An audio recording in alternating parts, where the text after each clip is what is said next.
The Science of Magic with Gwilda Wiyaka is largely an opinion talk show. All opinions, comments, or statements of fact expressed by Gwilda Wiyaka's guests are strictly their own and are not to be construed as those of the Science of Magic or endorsed in any manner by Gwilda Wiyaka, Relmar McConnell Media Company, its affiliated networks, stations, or employees.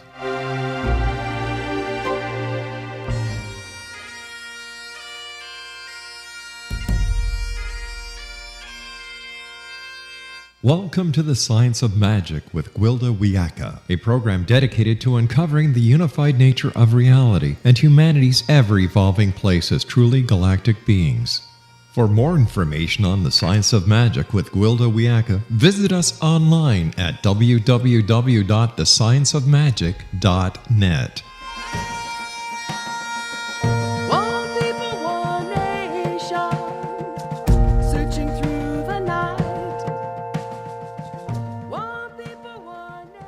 Welcome to the Science of Magic, a place where science and magic come together to transform fact into evolving truth. We're coming to you through the X-Zone Broadcast Network, www.xzbn.net, and can also be found on our website, www.scienceofmagic.net. I'm your host, Gwilda Wiyaka. This hour we'll be exploring Healer Within. Everything expresses according to frequency, and frequency dictates reality. Each human body produces its own unique range of frequencies at any given time and in any given circumstance. Every individual has a set of harmonics particular to their expression at the physical, emotional, mental, and spiritual level of their auric field. The frequency of a person varies according to diet, level of emotional processing, belief systems, and activity. Frequency is the key to physical health. The more frequency compromises, the more imbalanced our system, and the more likely we are to become ill. Nature, in its truest form, holds the ultimate balanced frequency. This is the principle behind all shamanic healing modalities. The shaman uses the balance inherent in nature to recalibrate their patient, restoring stability and health.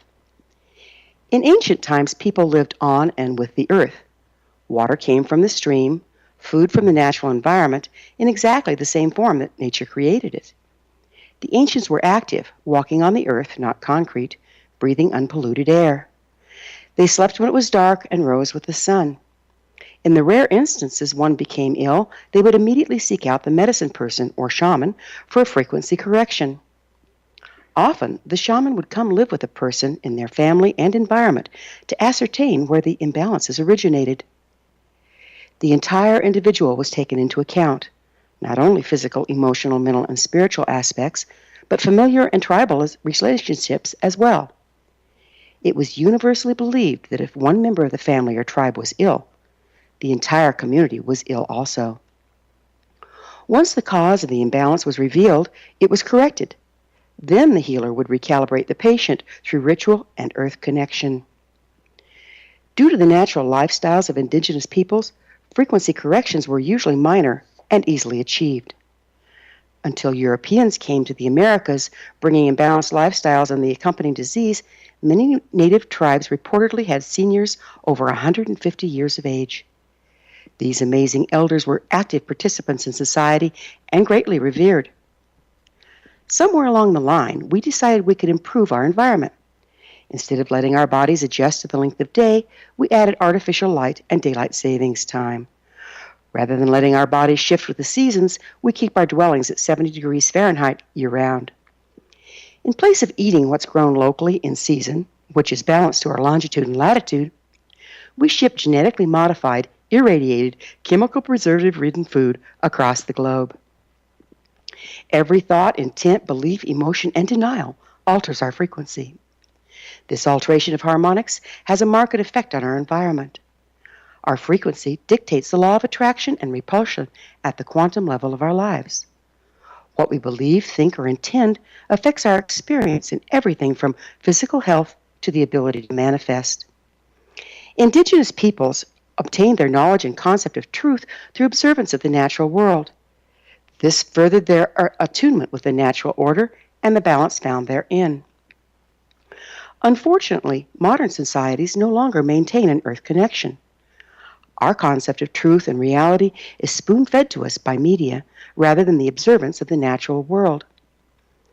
Modern lifestyle has grossly compromised our frequency and therefore our health. We become so imbalanced that we need more powerful corrections in the form of pharmaceuticals and surgery. While these treatments are indeed necessary and do save lives, they create imbalances of their own. The medical system can only do so much. It's past time we took responsibility for our personal frequency, making corrections from within as well as treating from without. It's time to find and engage our healer within. Our guest this hour is ROBBIE HOLZ, an internationally respected speaker and practitioner of intuitively guided self-healing. She's the author of the award-winning books Secret of Aboriginal Healing and Aboriginal Secrets of Awakening. After this commercial break, I'll introduce ROBBIE, and together we'll explore the hidden, energetic aspects of illness and ancient methods of accessing the healer within, so don't go away. You're listening to The Science of Magic, www.thescienceofmagic.net.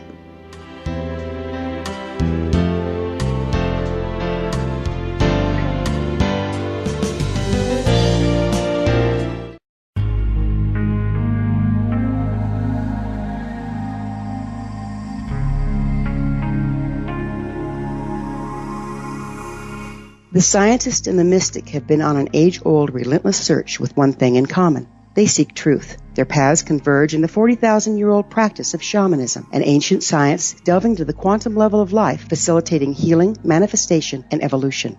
I'm Gwilda Wiyaka, the founder and director of Path Home Shamanic Arts School, a unique Colorado State-certified occupational school, training shamanic practitioners and teachers. We also provide classes for empowering personal lives through shamanism. Our certification classes are in week-long segments enabling international participation, and online classes and long-distance shamanic healing sessions are available. Come discover the science of magic in the limitless world of shamanism. www.findyourpathhome.com.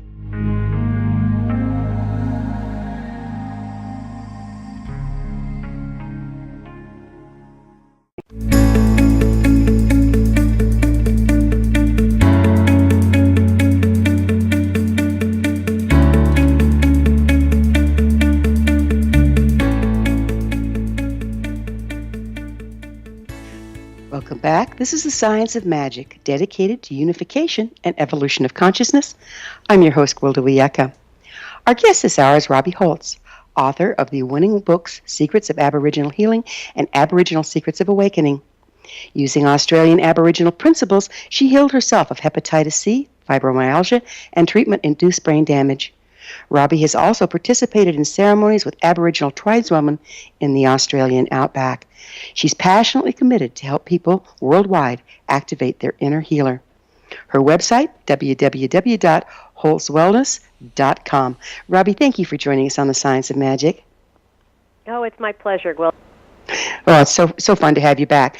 What is intuitively guided self-healing? It's a mouthful, isn't it? Yeah. Well, I've been doing this for quite a while, and someone recently came up with that phrase, and I realized that's exactly what I do. I help people recognize how to heal themselves by intuitively following the guidance within. We all have that inner knowing on how to get better. We just need to learn how to tap into that. So how did you become a practitioner? Well, kicking and screaming, to be honest with you. I had a different career in mind, and apparently when I almost died twice. I delivered my son back in '85 and contracted hepatitis C, which the hepatitis almost killed me, and then the experimental treatments that they put me on almost killed me. So I was in really bad shape. I couldn't get out of bed for about 9 months, and my future looked very bleak, and I was determined to survive, and because I had this little boy that I wanted to raise, among other things. So I discovered how to heal myself, and discovered that there's all kinds of answers out there just because Western medicine doesn't have an answer for you. And that put me passionately on this path of waking people up to taking their power back and recognize how to heal themselves, that their body innately wants to heal. It's trying to heal, but quite often we're unconsciously blocking that healing.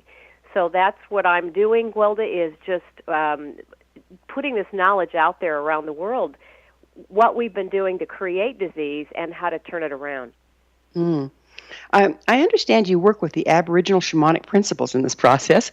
The Aboriginal people have some pretty interesting insights about the source of disease. Would you go into this a little bit for us? Sure. Well, the Outback Aboriginal people are the oldest continuous culture on the planet. They're at least 60,000 years old. So 60,000 years of wisdom that has been passed down by mouth, generation to generation. And the more I recognize what they're doing, the more I realize they really understand how healing works. In fact, that's why they gave their healing secrets to us, is because they said we civilized tribes didn't really understand how healing worked, and so they gave us information. And I'm finding that science is kind of slowly picking up on what they've been doing for over 60,000 years. They understand that it's a body-mind-spirit connection, that it's the body, the emotions, and the soul are all equally involved in healing. And if they're all aligned, all three of those, anything can be healed. It doesn't matter what it is. So how does that relate to frequency? You know, I love, Gwilda, that you talked about that. I thought you gave so much powerful information, and it was so knowledgeable right off the bat. Very, very well done. It's about, because most people don't recognize it is about frequency. When we have certain thoughts like fear-based, stress, negative, anger, resentment, guilt is a very toxic emotion for the body. Those are very low frequency, and they create a different kind of cell that's very disfigured. It's not very effective, and it's a low frequency, and that low frequency creates a perfect swampy breeding ground to create disease. And if you have more love-based emotions, gratitude is fabulous for creating healing in the body.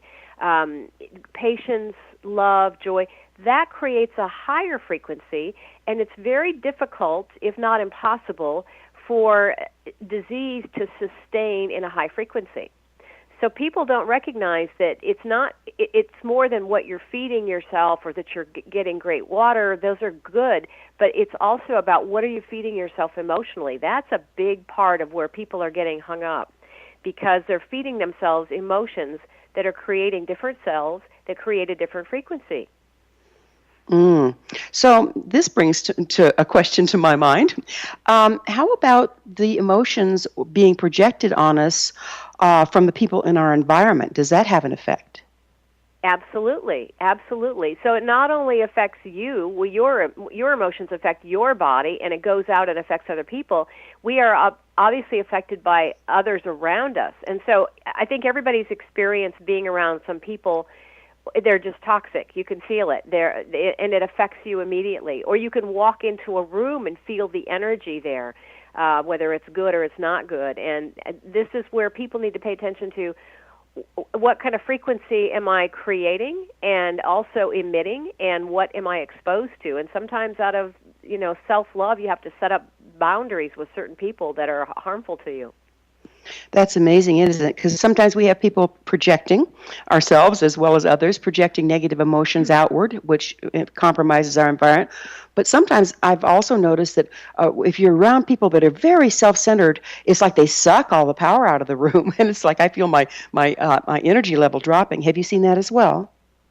Absolutely, absolutely. I think we've all know people that we've been exposed to that have done that to us.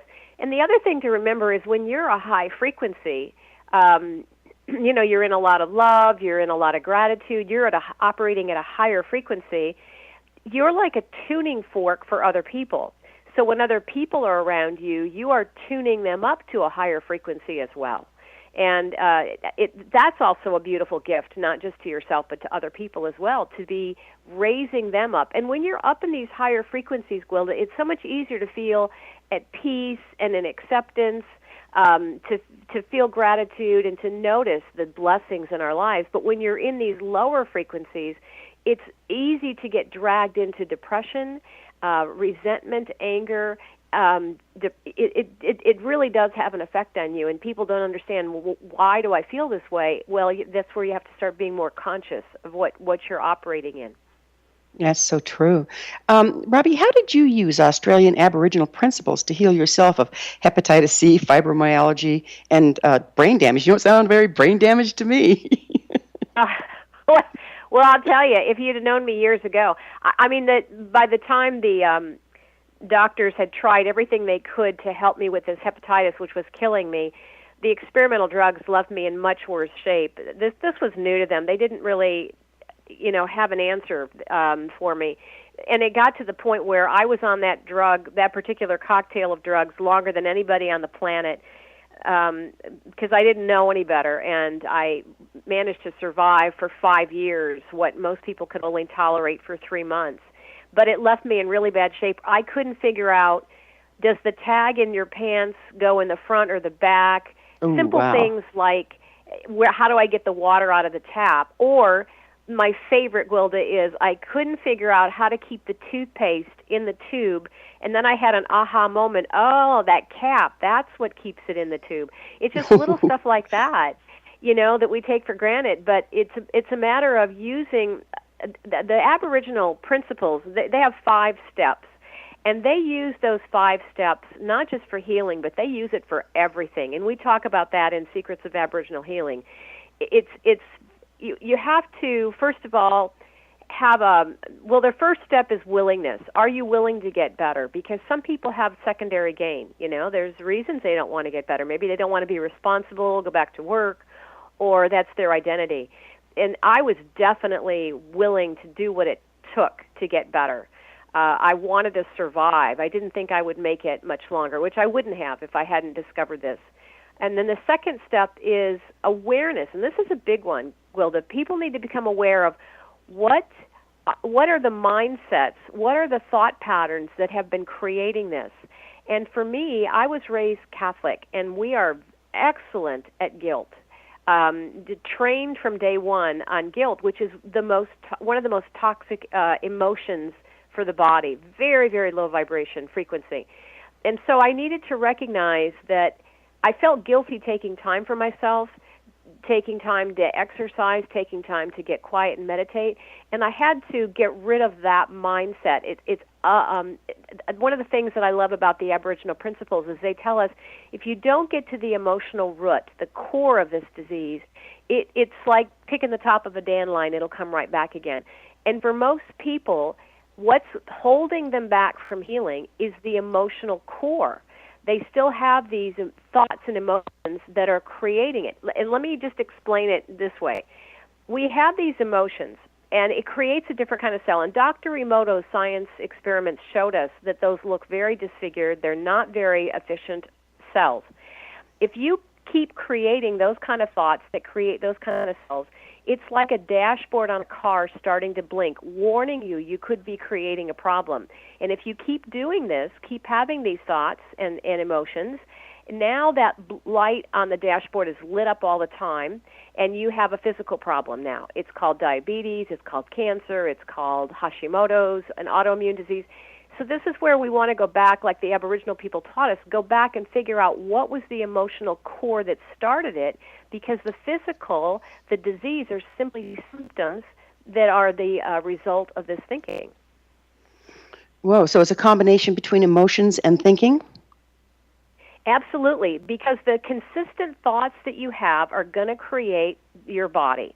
And so you have to pay attention to, am I creating high vibrational, high frequency emotions and thoughts like love and patience and kindness, or am I immersed, which we typically are in this culture, am I quite often, and a lot of it unconsciously, creating thoughts that are a low frequency, that are very low vibration, that are very inefficient for the body, like stress, fear, anxiety.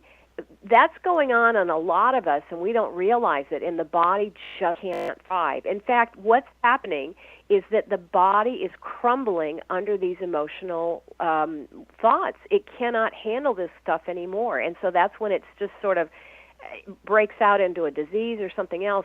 Your weakest link, so to speak, will happen because it just can't handle that kind of toxic environment that we're creating. By weakest link, do you mean genetic predisposition or environmental impact? Exactly. You're so darn smart, Gwilda. I'm telling you, I'm so impressed. Flattery will get what came up in the beginning. Yeah, so for instance, we tend to hold the emotion of grief in our chest area. That everybody does. And if you're constantly creating grief and you're not releasing it, then you're creating a blockage of energy in that area. You're slowing down the chakras, and you're creating an unhealthy environment in the chest area. Now, if you have a history, a family history of breast cancer or heart disease, you've really got to be paying attention to that, because that's where it's going to show up. We're going to have to take a quick break and pick up with this on the other side. Robbie and I will return to our discussion after this short break. You're listening to The Science of Magic on the X Zone Broadcast Network, www.xzbn.net. I'm your host, Gwilda Wiyaka. Previous broadcasts of thought-provoking episodes can always be found on our website, www.thescienceofmagic.net. We will be back, so don't you go away.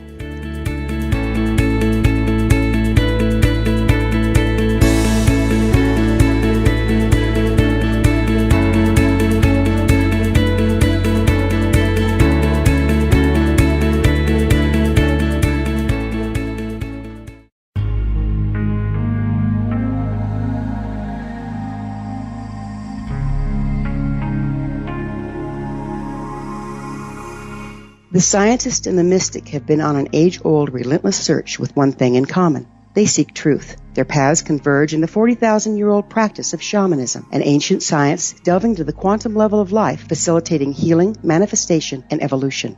I'm Gwilda Wiyaka, the founder and director of Path Home Shamanic Arts School, a unique Colorado State certified occupational school, training shamanic practitioners and teachers. We also provide classes for empowering personal lives through shamanism. Our certification classes are in week-long segments enabling international participation, and online classes and long-distance shamanic healing sessions are available. Come discover the science of magic in the limitless world of shamanism. www.findyourpathhome.com.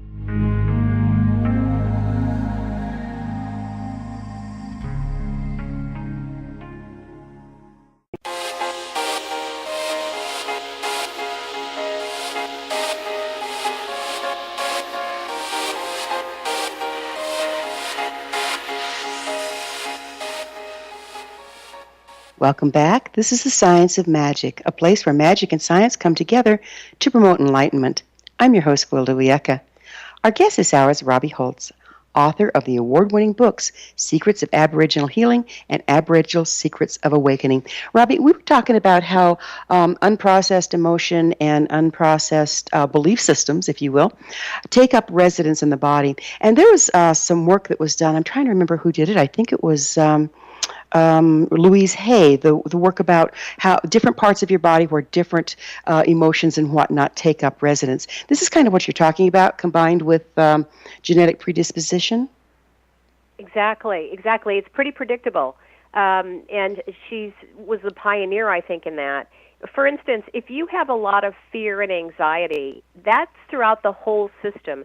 That's typically what's behind an autoimmune disease, which is system-wide. It's just fascinating how people will come to me. I do a lot of consultations with people and help them understand what's creating it and how to turn it around.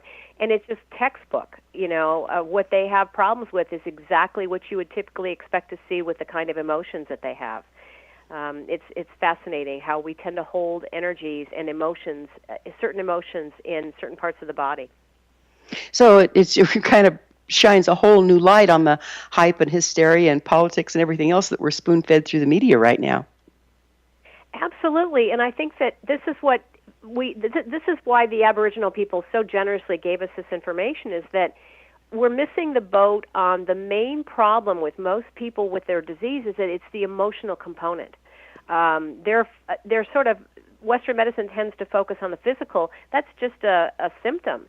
It's the emotions that started it. It's the emotions that are the root. Not every time, but quite often. And it's the emotions that aren't on board that are creating that blockage and stopping the healing from happening, totally happening. Because if you keep doing this is why I think everybody knows people who have had cancerous tumors removed, and the cancer comes right back again because they're not addressing what started it in the first place. So basically, we're expecting Western medicine to take care of the whole enchilada when it's our lifestyle. They can't hope to change. Exactly. And as long as Western medicine is continuing to, and I'm not negating Western medicine, if you need the pharmaceuticals or the surgery and that's what you've got to have, then by all means it can be a gift to you. But the part that they're missing is the emotional component. And also, the soul plays a part in this. It's not uncommon to see children or babies come in with something, and that's part of their soul's journey. We talk about this in the book, Aboriginal Secrets of Awakening, that my late husband was an amazing healer, Dr. Gary Holz, and he would quite often have these parents bring us children and babies that they wanted him to heal, and the first thing he has to ask is it okay to do this? And if it's the soul's intention for this child to experience this for a lifetime or whatever, then it's not okay to try to intervene. And the same thing with people. Sometimes at the end stages, we will have something like cancer or whatever because the soul is not aligned with healing it because it's time for that person to depart the body. And it's easier to let go of this lifetime and your loved ones if you have something that's very painful. So the soul plays a part in it. But for the most part, the part that people are missing with the healing is the emotional aspects. Speaking of your husband, Gary, he traveled to a remote Aboriginal village in the hope that the healers there could reverse his multiple sclerosis. Can you tell us about his experience and the effects there? Yeah, that was a pretty remarkable event.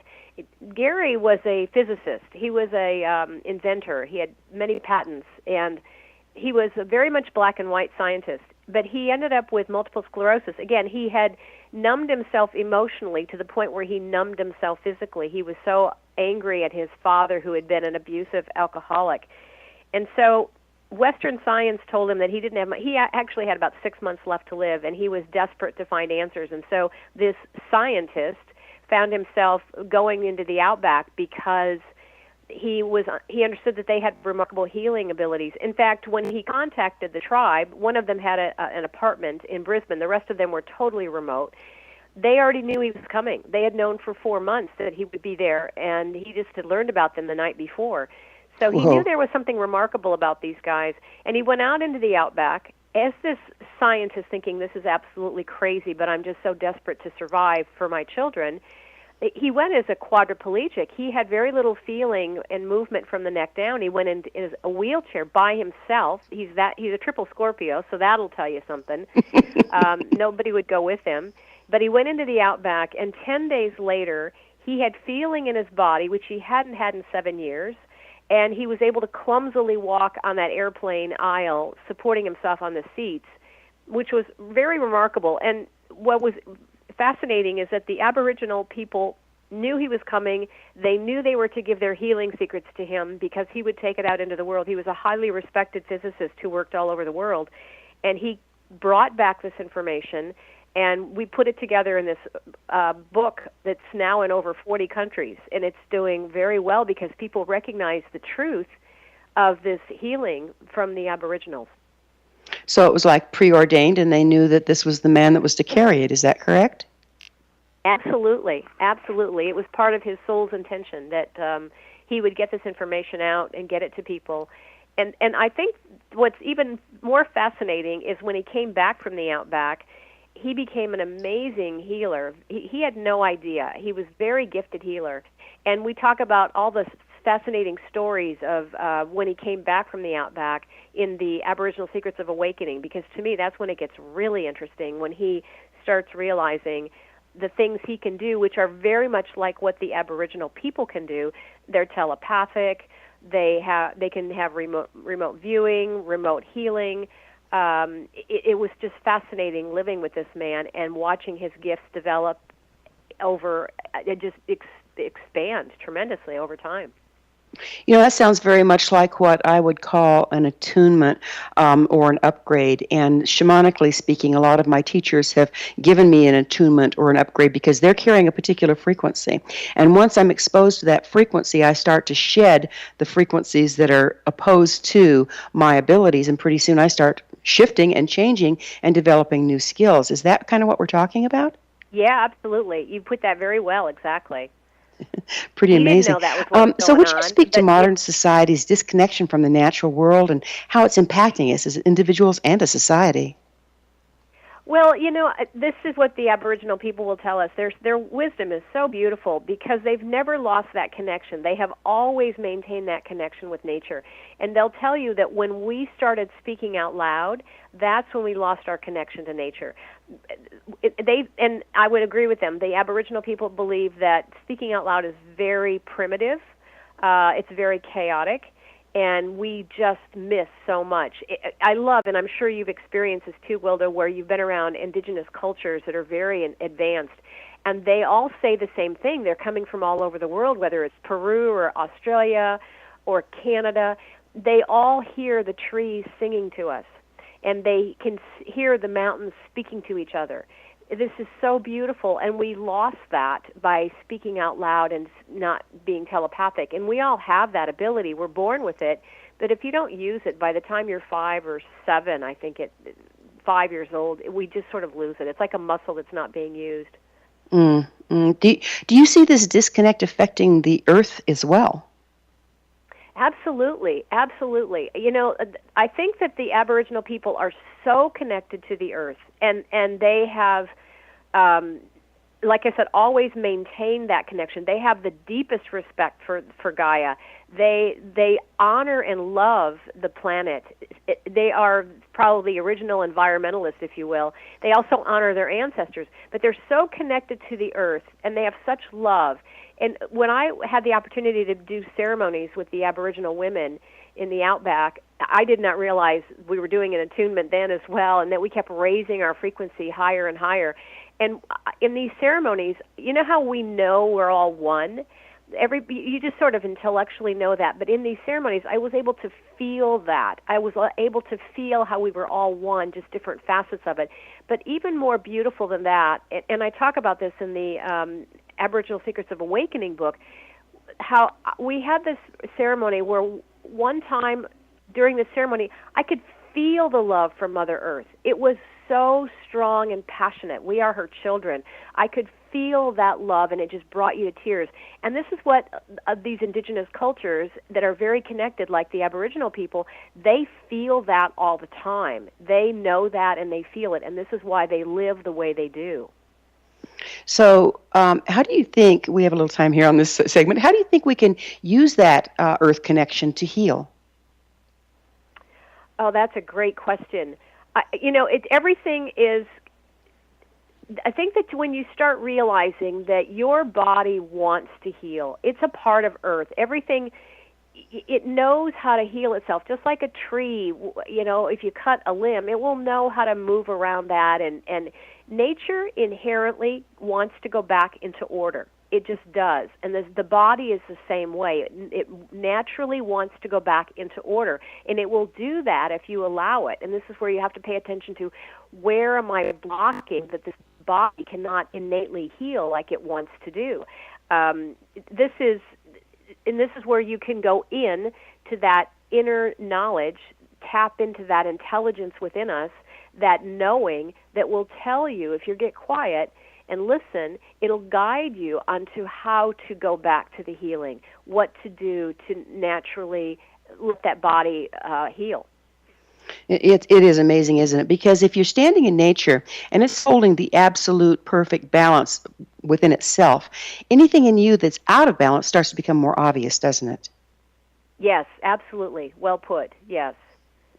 So by exposing ourselves to the natural world, we're starting to be able to become more physically conscious? Yes, right, because we've created this, like you said in the beginning of this show. We're just so disconnected. We're living in this environment. We don't realize how toxic some of these thoughts have become, these emotions. That's another thing that the Aboriginal people have taught us, is that there are some emotions we're afraid of. We don't want to go near them. We deny them. We suppress them. And the Aboriginal people are about, feel it. There's nothing wrong with that emotion. Feel it, but then let it pass. You don't have to engage with it and play with it, but certainly let it feel that emotion and then let it go. They're very big on, everything has a purpose to it. Everything has a reason behind it. We just have to see the bigger picture. And it's about recognizing there's nothing wrong with being annoyed or being angry. It all serves a purpose. It's just about that balance, again, that you talked about. Is it a healthy balance to be angry or annoyed all the time? That's the key. And to take responsibility for it. But if we deny it and resist it, what we resist persists, yes? Absolutely, absolutely. And your body does not lie. Your body will tell you where you're out of balance and what you're resisting. The doggone thing. Robbie, we're going to have to take another break. I know. It does not lie to you. The mind is a different story. Yeah. Robbie and I will be back on the flip side of this commercial break. You're listening to The Science of Magic on the X Zone Broadcast Network. www.xzbn.net, the place where altruistic professionals of science and the esoteric create common ground for the betterment of our world. You can always listen to previous transformative broadcasts on our website, complimentary to you, www.thescienceofmagic.net.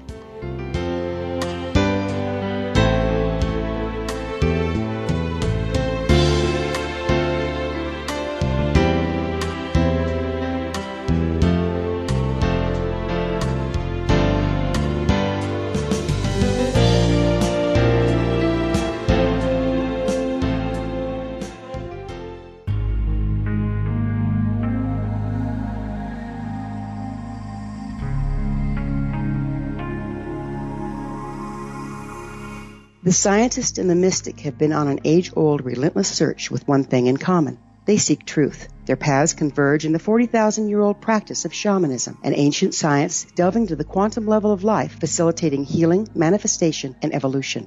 I'm Gwilda Wiyaka, the founder and director of Path Home Shamanic Arts School, a unique Colorado State certified occupational school training shamanic practitioners and teachers. We also provide classes for empowering personal lives through shamanism. Our certification classes are in week-long segments enabling international participation, and online classes and long-distance shamanic healing sessions are available. Come discover the science of magic in the limitless world of shamanism. www.findyourpathhome.com.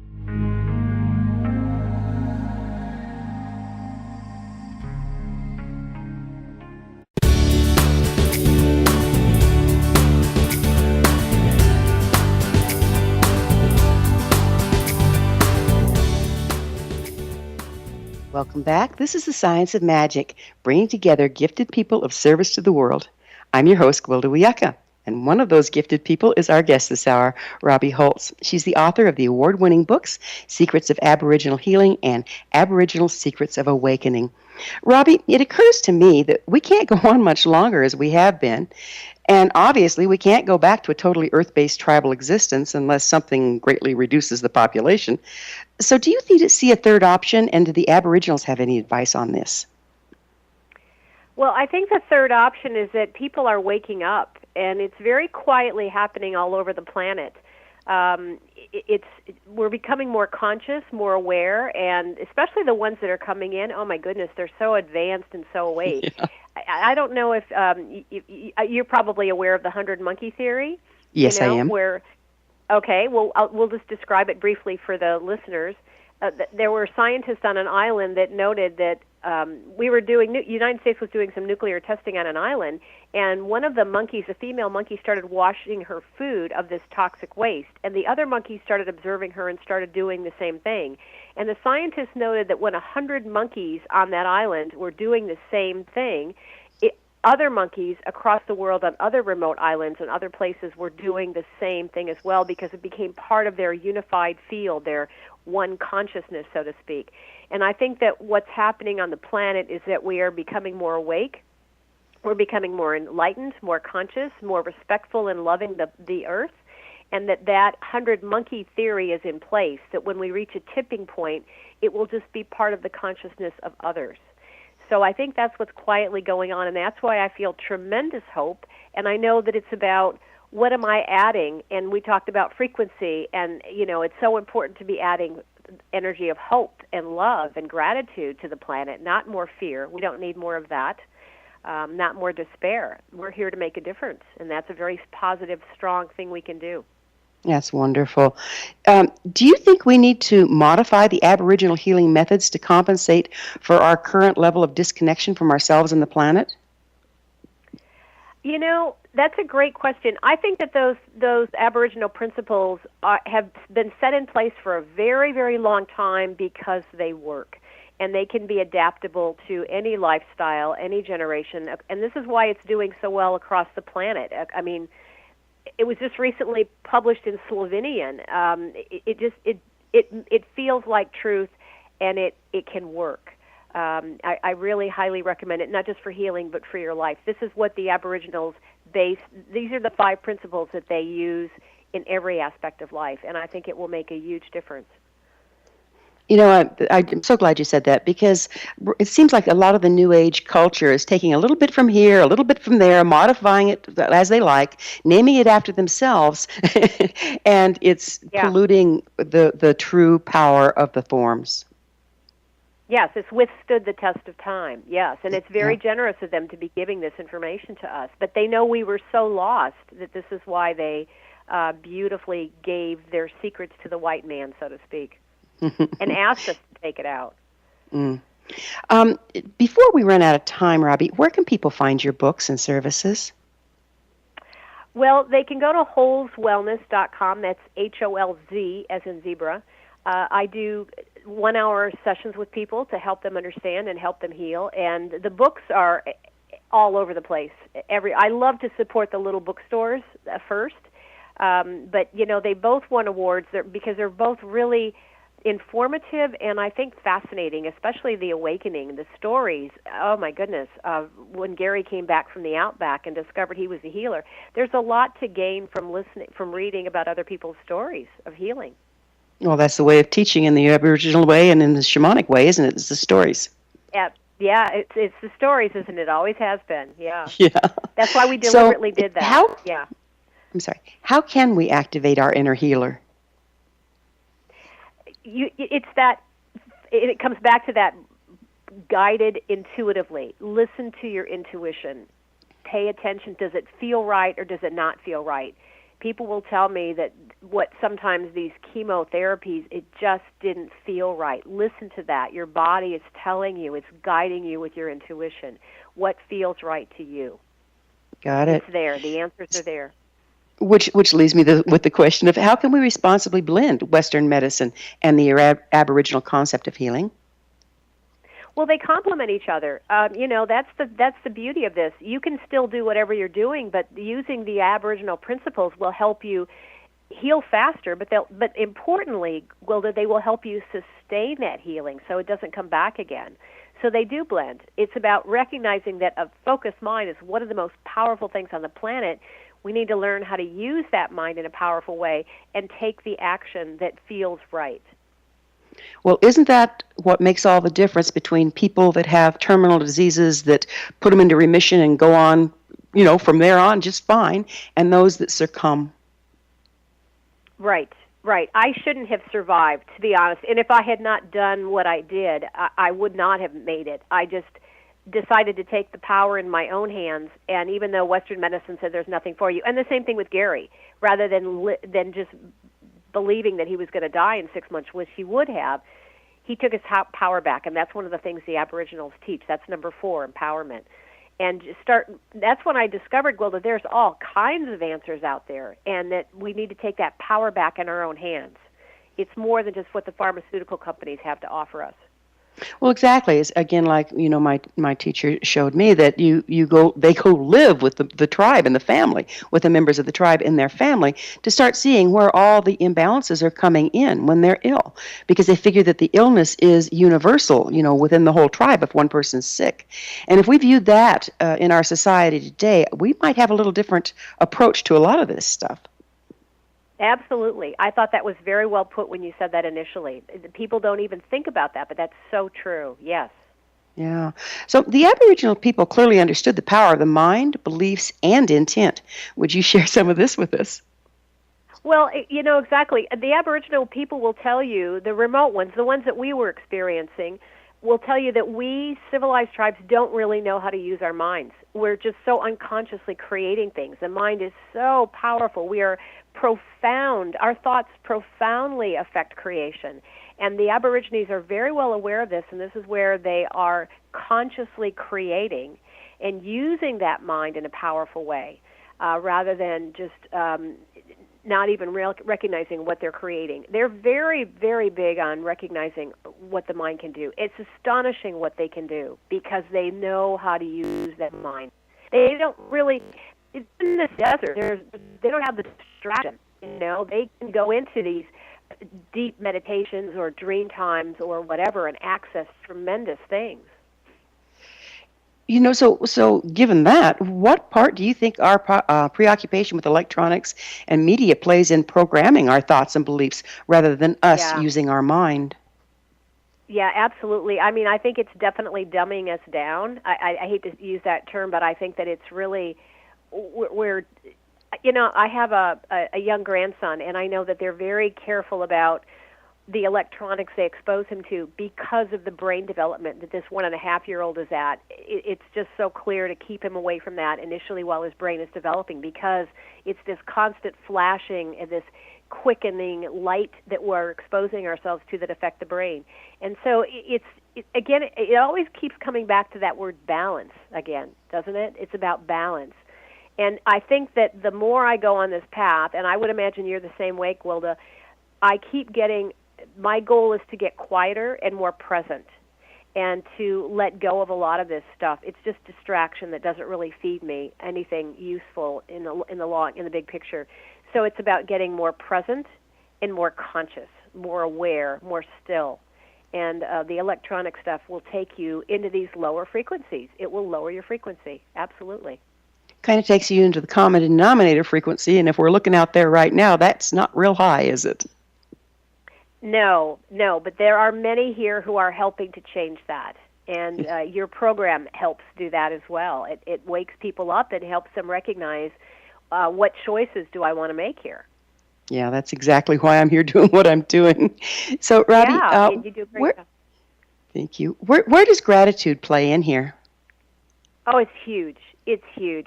Gratitude it has a fabulous healing response throughout the whole body. If you paid attention to when you were really grateful, you feel it throughout your whole system. And gratitude will raise your frequency, your vibration, and it just has a beautiful response on the body.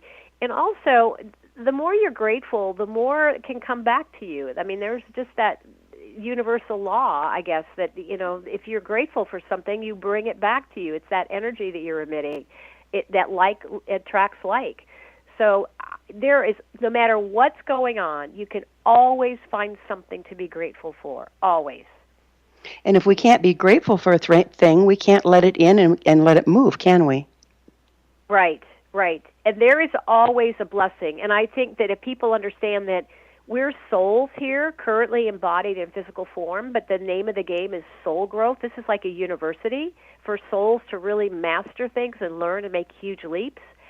So that some of the most challenging things are the biggest leaps for you. And there's something to be grateful for there. Yeah. Thank you. Robbie, we're out of time, but I can't thank you enough for coming back and visiting us, and hopefully we can do it again sometime soon. Oh, I'd love to. Thanks, Gwilda. It's been a real pleasure. Our guest this hour has been Robbie Holz, author of the award-winning books Secrets of Aboriginal Healing and Aboriginal Secrets of Awakening. Her website, www.holzwellness.com. This has been The Science of Magic. Remember, you can always listen to past thought-provoking episodes on our website, www.thescienceofmagic.net. Until next time, dear ones, may you be blessed with knowledge and comforted with love as you engage your healer within.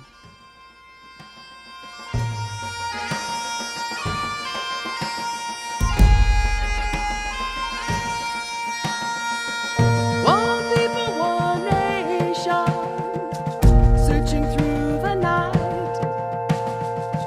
One people, one nation.